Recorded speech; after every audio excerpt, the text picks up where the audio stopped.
стресстен уже үстін бәріне жара шығып, орнына тұра алмай қалдым. Қасымда университет бітіргеннен кейін ата-анамнан ақша сұрамаймын, бір тиын да деп, сөйтіп үйден шығып кеттім да. Қаншаға жеттің? Қазір 300-ден асты.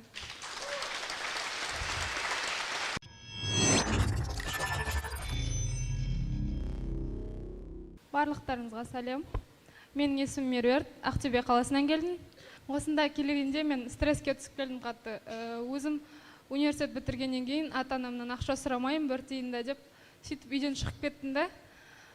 Содан кейін уже үйге қайтып барып жаңағыдай бір не істеген намыс жібермейді уже менде. Сол сөйтіп шығып кеттім, содан салон ашуға дейін дәрежем жетті же. Өзім еңбектеніп біреуден бір тиын ақша сұрамай салон аштым Ақтөбеде. Сосын сол салоным жүріп тұрды жақсы. Одан жүріп тұрған кезінде местімді сатып жіберді, салоным жабылып қалды. Сосын сонда да қайтпадым, үйден істеймін деп. Үйден істедім, үйден істеген уақытта жаңағыдай кірпік жасаймын. Сол кірпігім түсіп қалады. Бұрын жасап жүрген уақытта вообще ешқандай кірпігім түскен емес еді. Бір жасаймын, түсіп қалады, алам 7000 теңге қайттан клей алам, бір клейді негізі бір айға жетеді да, ол 50 клиентке, 60 клиентке жетеді. А мен бір клейді 2 клиентке ғана пайдаланамын да, қайтып кетіп қалады, жасамай қалады клейім. Сосын 2 клей алдым, 3 клей алдым Ақтөбеден. Одан алдым да Алматыға заказ бердім клейге. Алматыдан келіп күтіп отырмын, бір кезде ертең барады уже сізге деді. Сөйтіп күтіп отырсам, Алматыдан пустой клей келіп тұр ғой. Сонда да қайтпадым, мен де таңертең ерте тұрып алып тағы клей іздеуге шықтым. Сөйтіп тағы клей алып келіп, новый клей алдым, онда да басқа фирманыкін алдым да. Сөйтіп жасадым, онда да тағы түсіп қалды. Жасаймын, қайттан түсіп қалады. Еще мен повышение барлығын оқығанша, осы соңғы техниканың барлығын білем. Барлығын біліп тұрып, мынау неге мынандай болады, вообще түсінбей жатырмын дейтін. Сосын тағы клей аламын, жасамайды бір күні. Қасымда подружкам бар, Анар деген. 7 жыл болып бірге дос болып жүрген бірге. Сол қыз айтты, сен осы кісіге баршы деп. Сосын мен ақшам жоқ, қай ақшамен барам деп. Қайда бар дейді? Иә, қайқа барам мен деп. Сосын Меруерт, мен сенің былай жатқаныңды көргім келмейді деп, мен стресске түсіп кеткен ғой, анадан шық, уже ана жаққа барам, тауым қайтып қалады, мына жаққа барам, тауым қайтып қалады. Стресстен уже үстін бәріне жара шығып, орнына тұра алмай қалдым. Қасымда қыздар жылап отырады, Меруерт, тоже сен мынандай емес едің ғой деп. Сонда қасымдағы қыз алды да, осы кісілермен сөйлесіп рекламасын көріп қалдық. 13 апрель басталады деген. Сосын уже бір жетіме қалды. Я бір жеті қалды. Қолымызда 20 000 теңгені төлеп затта, қалған ақшаны қаяқтан табамыз, жүрік бір кезде. Тұртта қазір мен саған тауып берем, сен баршы осыған деп. Осы оқудың ақшасын, хостелдің ақшасын бәрін өзі сөйлесіп, билетімді алып, осы жаққа мен мінгі жіберді. Даже ата-анам ешкім білмейді, сол қыздан басқа ешкім білмейді. Құрбың ғой да? Иә. Керемет, біреудің өмірі сақтап қалды, алғыс айту керек. Құрметті көрермен, мен үшін ең үлкен бақыт бұл білгеніммен бөлісу. Осы мақсатта өзімнің жеке каналымды ашқан болатынмын. Егер де сізге қажетті ақпараттар, танымал жандармен сұхбат, кәсіпкерлер өз күнін қалай өткізеді, осы және де өзге қызықты видеолар көргіңіз келсе, Нұрсила каналына тіркелуді ұмытпаңыздар.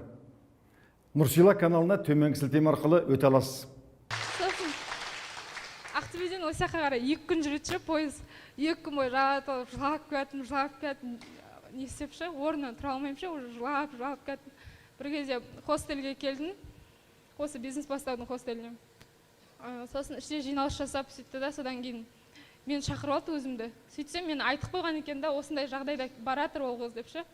Өйстіп айтып қойған екен, Гүлшат апай бар, сосын Нұрбек баласы бар, екеуі шақырып алып мені. Сен не сатып кетсің? Неңді сатып кетсің деп сұрап жатыршы маған. Бәрін сатып келді дейді ғой сен деп. Бәрін сатқанда өз дүниеңді сатып жібересің ғой? Иә, жаңағы салонға мебельдер алдым ғой, соларды сатып жібердім. Жаңағы ең бірінші бастап жасаған затын сатпаймын деп сөйтетін едім ғой. Енді кішкентай нәрседен бастадым да, өзім бүткіл затты. Сол заттың бәрін сақтап қойғам. Соны сатып жібердім. Иә, соның бәрін сатып жібердімші, сол уже мына жеріме тиіп кетті менің. Сосын сөйтіп Гүлшат апай саған көмектесеміз деп, хостелде ең бірінші мен табыстаптым. Жаңағыдай, уже келе жатырғанда да ойладым да, уже мен мияқта салонымды апара алмаймын Алматыға. Қазір ішінде мен бір табыс табуым керек деген сияқты. Сосын Инстаграмнан көріп жүргем, аяқ киімдерге стразымен дизайн жасайтын. Соны таңдап алдым да, соған просто фотоларын алып, инстаграмды әрлеп, сол фотоларды салдым. Сосын реклама жібердім. Қалтамда тек тамаққа деп 2000 теңге бердім, хостелде 2000 теңгеден тамаққа жинайды. Сосын 3000 теңге ғана карточкамда ақша болдышы. Соған Нұрбек таргет шығарып берді. Айтқан жоқпын, бірақ ақша жоқ деп. Сосын бар соған кетті да, содан ең бірінші 18.000 теңгеге заявка түсті сол күні. Одан кейін 20.000 теңгеге сөйтіп кетті жұмысым. Сонымен ілесіп елмен қатар осы жерде жүріп кеттім. Қаншаға жеттің? Қазір 300-ден асты. То есть бұл да немене стресс, денем бәрі жара шығып кетті деп отыр ғой.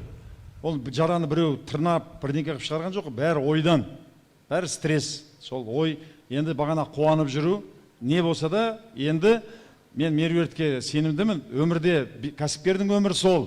Банкрот боласың, көтерілесің, банкрот боласың, көтерілесің. Бұл турағы толқында келе жатқан сияқтысың сен. Шалшық суда емес, сен теңізге шықтың да. Бірақ қандай төмен түссе де, ешқашан депрессияға, стрессқа түспейтініне мен сенімдімін. Өйткені осы жерде соны өзінің психологиясын, өзінің эмоциясын басқарып үйренді. Өмір бойы енді ешкім бағана Honda сияқты не болса да қайтадан кәсібін қайтадан қойып алады. Өйткені ішкі рух оянды, өзінің эмоциясын басқара алды. Молодец.